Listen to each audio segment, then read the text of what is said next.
Welcome back to Inhabit Health. We are excited this week to do kind of a fun episode, talking about what's on our wellness wish list and New Year's resolutions. It's that time of the year. And so we've got some fun stuff to share with you this week. I want to share some of the things that are on my wish list for Christmas. And I also want to share some things that I already own and use and love. So first on my list is the Bon Charge. I think I'm saying that right. Blue light blocking glasses, and pretty much everything on their website. It's all designed to block blue light in our environments and help improve our sleep, reduce eye strain. They have infrared, red light therapy, all sorts of things that protect against the harmful effects of artificial lighting. So that's definitely first on my list. Do you have these glasses I'm wearing right now I bought years ago as blue light glasses, but I know that they have to have the orange lens to actually work correctly. So do you have anything blue light blocking that you use that you like? Well, oh gosh, I need to clean these lenses badly. These are my blue light blocking glasses. These are blue blocks, which I bought them probably like 4 years ago. And I think that they were supposed to be one of the best on the market at the time. But as you can see, they're not orange. So I've been thinking about upgrading. I don't love the style of these anymore. It's like, I don't know. I feel like they look very librarian-y on me or something. So that's actually something that I've been thinking about investing in again, too, is a pair of blue light glasses. We spend so much time on our computers and our phones. I know. Do you have any red light panels or masks you use? I have a red light panel, and it's just like a square. So sometimes when I'm putting my legs up the wall, I'll shut the door of my little office and I'll turn that on. It's not a high-end one, though, so I don't really know in terms of, you can spend a lot of money on a red light panel and get the highest tier of technology in that respect. And mine was definitely like $40 on Amazon. It was just, I wanted to have something, but not make a huge investment. So I think down the road, I would probably want to invest in a more high quality piece, but it works for now. I've done it at wellness centers, but I haven't had anything at home to be able to do it. So I would love to have a mask or something to use at night or during meditations. The other thing on my wish list is a medical grade air purifier. Last month, I had someone come out and do an air quality test on our home, and it was really surprising the things that came up. Luckily, no mold, but a lot of pollen that has like blew in, I guess, through our windows or just from opening up the doors. So I really want something medical grade that is high quality to improve the purity of the air and help with allergies. So my wellness wish list this year, my first thing that I really want is some non-toxic king size pillows. I've been just buying pillows at Target or Home Goods, and they don't last, they get lumpy and flat really quickly. And then I just think about all of the chemicals that can be off-gassing if you have a memory foam pillow or something. So this is something that I'm just starting to research brands, but I want something that's natural, either cotton down or natural latex, so that it's something quality that will last a long time and also be supportive, because I tend to get a lot of like neck issues too. So that's something that I've been really thinking about a lot. And then Pilates equipment. I don't know if you know this, but I used to have like a fully equipped Pilates studio in my house when I lived in San Diego. I had all of the different equipment, and then COVID happened and we downsized and moved, and I ended up selling all of it, which was really sad. But also the equipment I had then was not my dream equipment. So now I'm looking towards investing in like the pieces that I've always wanted. So first on my list is a Wunda chair. and a spine corrector because they're smaller pieces that I can fit into my house right now. But they're really versatile and you can get a really great workout on them. So that's something that I've been dreaming about for a long time. And I finally feel like now is the time. So hopefully early 2025. I don't know if it's going to happen for Christmas, but those will be new pieces of furniture in my home, Love my it. office. We love some new high quality workout equipment. Anything else on your list? I thinking into 2025, something that I've been wanting to do is get more regular about getting labs. I've moved around so much that I haven't had a regular doctor for the past couple years. But there is a company called Feminade, and they're kind of like I don't want to say off brand, but they do a Dutch panel test. Dutch tests can be really expensive, as we know. And so they have, it's basically the same exact test. It's just not the same branding. So that's what the company started out as, but now they have a membership where you have access to naturopathic doctor, you get discounted labs throughout the year, and then a personalized care plan. And I was just looking into it. It's about $69 a month. So I think that that's something I'm going to gift to myself, either for Christmas or as we enter into January, just so I can stay on top of things, looking ahead fertility wise, just kind of managing those things. And then natural fiber active wear is a big one on my list because I spend so much time, as I'm sure you do too, in yoga pants. And I am just over wearing petroleum based products on my body. I don't want to Yeah. wear polyester or spandex anymore. And I did a lot of trying out of like the cotton brands out there, like Pact and Groceries Apparel is one. And they can be really comfortable, but they're not exactly like the quality that you want if you're wearing them all the time or working out in them. So one that I found is called All Wear, and it's bamboo based material. And then one that I want to try is called Namari, and it's a hemp based fabric. So it just feels nice to have a breathable fabric on your skin.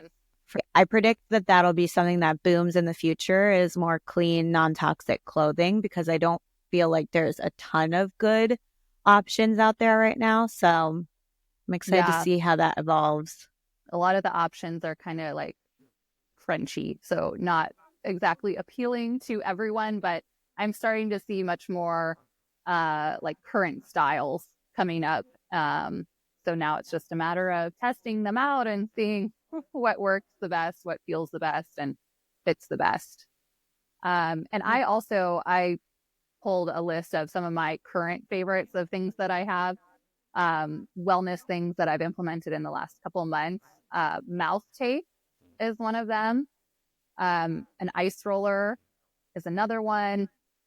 And then also this one, I feel like it's kind of silly because you can use any kind of weight to work out, but I really love my Bala weights, and I have started using some of their heavier weights. They have rings that are 10 and 15 pounds and bars that are like 15 and 25 pounds.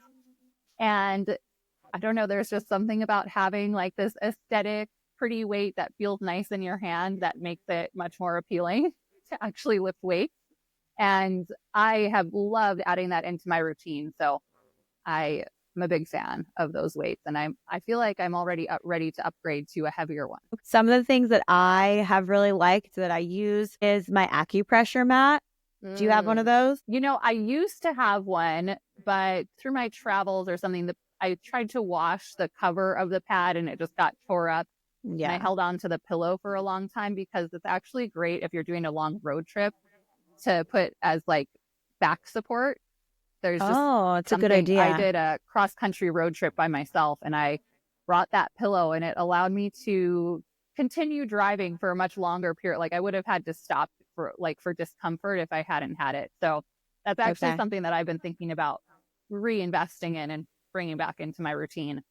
It's definitely something that takes some getting used to because it's basically a mat with spikes on it that you lay on or put your feet on. And it's not exactly acupuncture because with acupuncture, they're putting needles into specific pressure points and it's not a specific practice, but it does help with improving circulation. I have found that I will fall asleep on it. I've gotten to the point where it's not super painful anymore, but it's very relaxing to me because my body's used to it. So I can do 10, 20 minutes. It's known to improve digestion, encourage better sleep, improve your hormones, reduce stress. So those are all things I really love about it. And I also love that it's just something that's like very affordable. I think you can get them for like $20. They're very portable. You can bring them around with you. So I feel like that's a great little wellness tool. And then I posted last night about a humidifier because this is something I saw a lot when I nannied in people's homes, was that they would use diffusers or humidifiers in their kids' rooms and they would use tap water or it would be full of mold. And it really stressed me out because it's so important. I love using a humidifier in the winter during the cold months, and it's dry and it's really good for your skin and hydrating your skin and also your respiratory and just getting some more humid air. But you have to use it correctly in order for it to actually benefit you, meaning you have to use distilled water. If you're using tap water for your humidifier, you are risking exposing the air to bacteria, viruses, and all of those things are going to make you sicker. And humidifiers and diffusers are typically something that people use during the cold months when they're already sick. So this is why people stay sick all season long. And another thing is drying it thoroughly every morning. If you're not emptying it and drying it out, then there's going to be mold that grows in there. And then what you're doing is putting mold in the air for you to breathe. So it's better to not use a humidifier or a diffuser at all if you're not going to follow those steps, because it's dangerous and going to make you sick all winter long. I got I have diffusers, but humidifiers specifically, because I moved to Montana in February this year, but the year before, and we're at like 3,000 feet elevation. It is super cold and dry in the winter, and we were like, we need to have a humidifier in the house. Jordan brought one home just from like Walgreens or something like that. There is something about the design of most humidifiers that makes it almost impossible to clean them well and makes it just perfect for growing mold. That's so true. They are designed so difficult to clean and get into the crevices where the mold lives. Yeah, so that one didn't last very long in the house, but I have found doTERRA makes a humidifier. I think it's called the Dawn humidifier diffuser. And their diffusers and humidifiers are all ultrasonic, so there's no like heating element or anything. And the humidifier is super simple. It's just a basin on top of a basin. So it's really easy to wipe it out, clean it out. Nothing's ever like growing in there or anything. So it kind of sucks. But if you do want to use one of those types of appliances in your house, you want to invest in one that has a good design, because it just makes your life easier. I take mine apart. It's like so many different pieces. So I have to, dry all of them. And then the other thing is I run vinegar through it once a week, twice a week, just as good measure to disinfect it. And everyone should be doing that as well. So if you're listening and you use a humidifier and you're not using distilled water, cleaning it properly, make sure you do that. So we'll have some links for you for easy Christmas shopping for your wellness friends, your mom, your sister, whoever, your husband, your boyfriend. We won't leave the men out. But yes, we will link some stuff for you that will be easy to click and buy. Excellent. Also, kind of like a hack for humidifying your house is to just line dry your clothes. Hang them up all over your house and let all of that moisture evaporate into the air. That's a great idea. What do you think about New Year's resolutions? It's not something I've ever really participated in or been serious about. For one thing, it kind of feels like a weird time of year to embark on a really hardcore fitness regimen because you're in the depths of winter. So that part of it has never appealed to me. And then it just seems like it's something that kind of sets you up for failure. in a way, because you're coming off of this chaos of the holiday season and maybe you're not feeling super great about yourself or your health. And then you decide to make some really drastic decision starting January 1st. And it's like, I don't know. It's just, it doesn't really Yeah, make sense to me, I guess. I agree with you. I feel like it does feel like setting people up for failure because you go from the holidays where it's so heavy on food and drinking and resting and relaxing. I used to work in a gym for years, and January 1st, the first month of January, everyone who worked there, we hated it because it would just be so packed. People would be flooding it. It'd be like crowds of people. And then it would trickle out. By February, everyone was gone. But Mm. I never really resonated with the fitness side of it, of being like, yes, this is the year. It just felt, yeah, it felt too like yo-yo for me. Like, yeah, we're going to do this. Okay. And I just watched people for too long, like try to do it, and it fizzled out. And I agree with you. It's like, it's a weird time of year to be focusing on fitness coming off of the holidays. Um, I do also, I feel like I used to be like, well, love to set goals all year long. So why do I need like this to trigger me to set goals? But I will say, I love New Year's for the feeling of a clean slate and Mm-hmm. the perspective of reflecting on what has happened. It does give you an increment of time to reflect on any accomplishments, anything you've done, any mistakes you've made, or misunderstandings in your life. And I feel like it's helpful for reflection. It's helpful for writing down what you want to accomplish in the new year. I think that's so fun. And this is something I've been wanting to do for years, is go get a little cabin, like a weekend in early January, and just bring a big calendar and bring a notebook and just like use that weekend to kind of get away from my life here and envision what I want my life to look like. I also one year did a vision board party with girlfriends, which was like fun and something really different than just the regular New Year's. So I love the goal setting, envisioning, reflecting part of New Year's, not so much the fitness and, you know, yo-yo part of it. Yeah, it's like a blank slate. And I think it's fun to look ahead at the whole year and see what kind of goals you want to set. And I think one of the things when you come back to the fitness routine and stuff, it takes a long time to set a new habit. It's not like you can do something for a week and suddenly it's ingrained in you as a new habit. You have to continually do that thing for like 3 months. So if you're going, into the dead of winter and saying, I'm going to set up this new fitness regimen and now I have to be at the gym at 5 a.m. and it's still pitch black out, it's probably going to be pretty hard unless you have some accountability to keep that up. Right. So you kind of have to, I don't know, I think you need to be realistic with yourself of like, what is a good starting point? Where do I see myself in 1 month, in 2 months, in 3 months, 6 months? You know, maybe Mm-hmm. next January, where do I want to see myself? I love the envisioning of where we want to be and also the incremental breakdown of each month.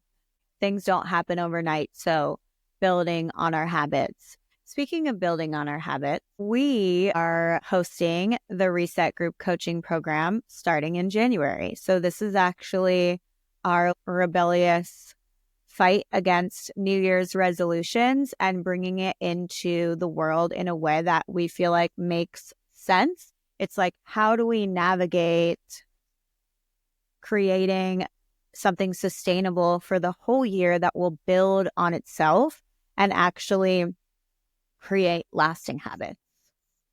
Yeah. And this is something that I began kind of crafting this reset over a year ago, thinking that January 2024, I would be able to launch it because I wanted to fill that gap for people that want to change their physique or their lifestyle or whatever it is in the new year, but with the knowledge that you can't just attack it from one one perspective. You can't, excuse me, you can't just go to the fitness aspect and expect that like your hormonal imbalances are going to just level themselves out and you're instantly going to be able to achieve your ideal weight and you'll be happy and successful and all those things. You can't put all your eggs in one basket. It really is this whole lifestyle that you have to embrace when you want to bring yourself into a state of health. And so that goes to all of these different pillars of our lifestyles of how we're eating, how we're sleeping, how we're managing stress, how we are, how much we're exposing ourselves to toxins in our lives, how also, of course, how we're moving our bodies. But that's just a small piece of how we can fully embody health and take control of our health. And I think it's kind of this idea that we've talked about before on the podcast of putting yourself in the driver's seat and being empowered instead of feeling like a victim to maybe some symptoms that you're experiencing or kind of like roadblocks in your way.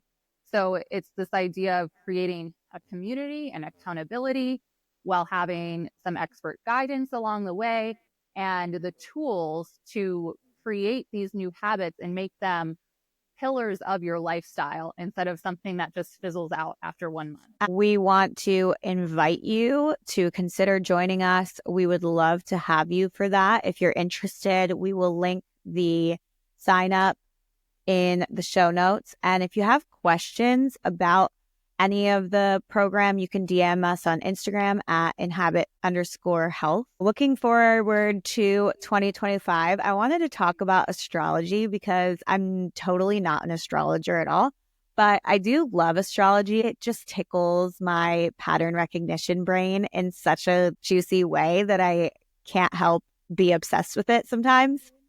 And I feel like it's a fun, like playful way to kind of engage with life and better understand yourself and better understand what's happening in the world. Have you heard anything about the new transits, anything in astrology coming in 2025? Like, what do you know? Not been following anything in depth. I kind of like dip in and out of being really into astrology and reading up on things. But I have seen a few things. I see you've got some notes about Pluto. I have seen that there is going to be some major shifts energetically. And I think, we're already seeing this kind of pulling back of the curtain, this revealing of the inner workings of our society. So I do see that as an energy that will continue. Ooh, I just got chills. Pluto is transitioning into Aquarius. It started November 19th of 2024, so just about a month ago, and it's going to be in Aquarius for decades. So it's really bringing in like a new era. The last time it was in Aquarius was during the American and French Revolution in the 1770s. It really represents massive shifts in societal power structures, technology, and freedom, because Pluto represents power, transformation, secrets, and most of all, death and rebirth. And Aquarius represents innovation, technology, advancement, freedom, and kind of unconventional, radical ways of thinking. Especially with Aquarius representing like innovation and technology, it aligns really well with kind of where we see ourselves going in society with the advancement of AI. Obviously technology is not going anywhere. It's just going to keep getting more and more innovative and more involved in society. So I'm interested to see where that goes. And then on the human design side, there was a cross of planning that started in 1615. And this cross of planning was associated with, it's still currently happening, associated with structure, organized systems, schools, governments. And it was really like the kickoff of the Industrial Revolution and the building of the systems and the ways in which our society and governments run today. It was really representative of groups and communal systems. And in 2027, for the first time since 1615, we're shifting out of the cross of planning and into the cross of the sleeping phoenix, which is very different. It's less about communal and institutions and more like personal resources, self-mastery. I feel like the Pluto and Aquarius transition and the cross of the sleeping phoenix kind of reinforce one another because it's kind of embodying themes of revolution and innovation and setting the stage for really like a decentralized lifestyle for societies. So it's very interesting. I'm really excited to see the shifts that come. I didn't know about the cross of the sleeping phoenix, but it's really interesting how that mirrors the age of Aquarius. I'm going to have to look back in my Kindle because I think there's a book called The Age of Aquarius. I'm pretty sure that I have it, but I read it maybe 2 or 3 years ago, and it was all about how we're shifting away from this kind of collectivism into more individualism and freedom. And I think we can see that. I mean, when you said a shift away from reliance on large scale institutions, my immediate thought was how much information is free to us, how we're already starting to kind of see a shift away from universities and that type of expectation of people, like you graduate high school and you go to university and get a degree. And while that's still going to be a track for some people, I think so many people have gotten just lost in that system in the past couple of decades because maybe that wasn't their ideal path. Maybe learning a trade or being an entrepreneur is something they would find more success in. And I think we're going to see a lot more people embodying whatever their strengths are. Maybe that means going away to a university. Maybe that means getting your own education in life somehow.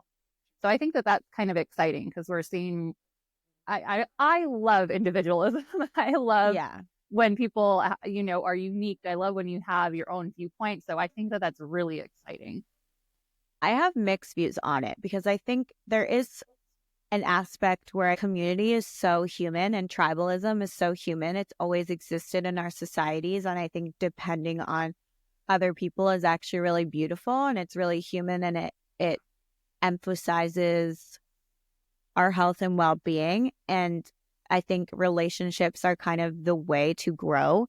And at the same time, I really also love individualism and being able to be yourself and be unique. And like you said, not succumb to a group. I'll be really interested to see how education evolves. Like there's a lot of really good things about the way our education system is set up. Like if you're listening to this and you're a teacher, just don't come for me because I respect you so much. I feel like teachers have the hardest job ever.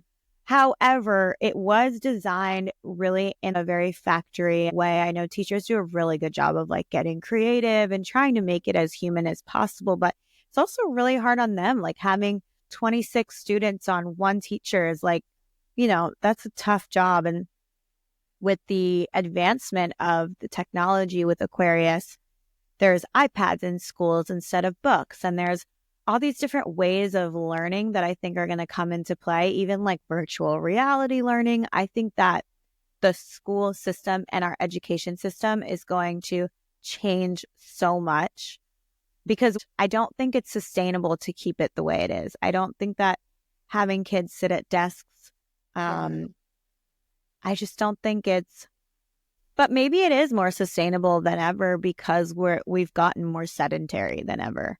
And we can just rely on technology more now than ever. So we'll see. Yeah, it's interesting. I mean, I know of so many people, especially boys, I feel like don't do really well in that environment of having to sit at a desk all day to learn. I think that having some flexibility is really important. And even for myself, I did very well in school and it was kind of like a compulsion. I felt very responsible to get good grades, but then looking back on it, I was very stressed out for such a small child. Even from second grade, I remember having anxiety about going to school. So I think that there has to be a slightly different way to structure it. And I know there have been murmurings of the possible dissolution of the Department of Education under the next uh, presidency. But that just means putting the power back at the state level. So I'm sure there'll probably be some turmoil if it happens, turmoil in the transition period. But for me, I would want to at least have the belief and the trust that the states would take on that responsibility and want to do the best for their kids, and with having more freedom of how they can program things and structure their schools and their teachers and classrooms and things like that. And maybe even have some more interconnectedness with communities and how you're connecting with artisans and tradesmen and things like that. AI is going to change everything, even trades and the way that those That's are done. true. So I think it's really just a matter of time before the education becomes like learning how to leverage more of AI to do things for us. Honestly, it's going to be a really interesting time to live through. Even Evan and I were talking recently about our grandparents. We were talking about light and artificial light and light biology, and thinking about when the light bulb became commercialized. And we were talking about how our grandparents, he was saying that his grandpa still had oil lamps when he was like really young. I was thinking about how crazy it must be for anyone who's the age range from 70 to 100-ish right now. They have seen life evolve so rapidly to where we are now, more than true. probably any generation ever. I mean, maybe I'm wrong. Maybe this has always been the pace of how things have changed, but it seems like technology has created a whole different world than what they probably lived in as kids. Yeah. Okay. This is making me want to do like I don't know if you ever did this when you were in school where you had like interview your grandparent about like a Yeah, historical event or something, but I want to do like compare and contrast, like what is your day like back in the 40s versus now, and just I like know. have some comparisons and maybe some reflections. I mean, I'm sure for the most part they appreciate the comfort of home, and those technological advancements that we have. Both my grandparents, they farmed. Well, for my grandparents who grew up in Italy, yes, it was largely farming. But there you learn a ton of trades. It's not just like one thing. And here, my grandma grew up in the South and had, farm animals. But I think there was so much hands-on work with the land and with the animals that was so connected to nature that I always talk about that we no longer have that connection with. Yeah. Yeah, it's so true. And I guess that in contrast, my grandparents, for the most part, lived in the urban area of Chicago. So I'm sure like that urban sprawl has changed a lot in the past, 100 years. But we as a family have actually like migrated out of the urban sprawl and more into rural areas. So it's actually kind of an interesting contrast. We're not farming though. I don't know what the problem is there. It will be really interesting to see like what unfolds as we move into like truly being in the age of Aquarius, and so many transitions happening just in the beginning of 2025, like politically, and in the United States. It'll be something to pay attention to. For sure. I think there's a lot of good opportunity for positive change and, making more space for being an individual, exploring your own creativity and using astrology in a fun way to like better know yourself. And we hope that you'll reflect this new year on your themes of wellness and kind of create mindful resolutions. Again, we hope that you'll join us for the Reset program. We'd love to hear your thoughts on any of these topics. if you have wellness tools that you swear by and you want to drop a link in the comments to share with this community so we can all get our gifts for people.